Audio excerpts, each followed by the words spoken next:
Okay, now that we've logged into our Google account, we can see that we are logged in because we see our name up here on the top. So now we're going to go to Google Drive and create a folder. So we're going to click on the apps icon in the corner, and we're going to click on Drive, which will open up our Google Drive area.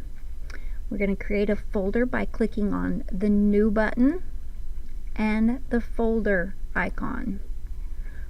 We're then going to name that folder our last name, comma, our first name, and then we're going to put SCI for science, and then the hour that we are in Mrs. Lovejoy's class. So mine is going to be SCI 3 for third hour, and then we're going to click Create. You can now see that we have created a folder that we are going to share with Mrs. Lovejoy for our assignments.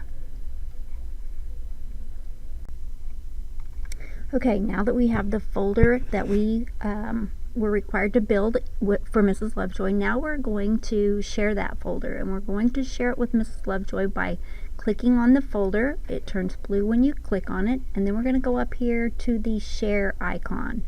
So when I click on the share icon, it asks me who I would like to share it to, and this is where I'm going to type Mrs. Lovejoy's Gmail account into that box right there. So I'm going to type Mrs.Lovejoy science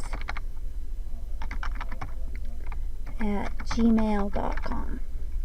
We want to make sure, after that is in the box there, we want to make sure that this says can edit.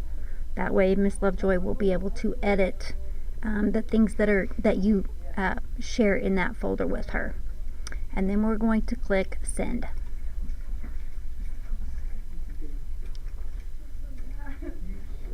Now that folder is shared with Mrs. Lovejoy.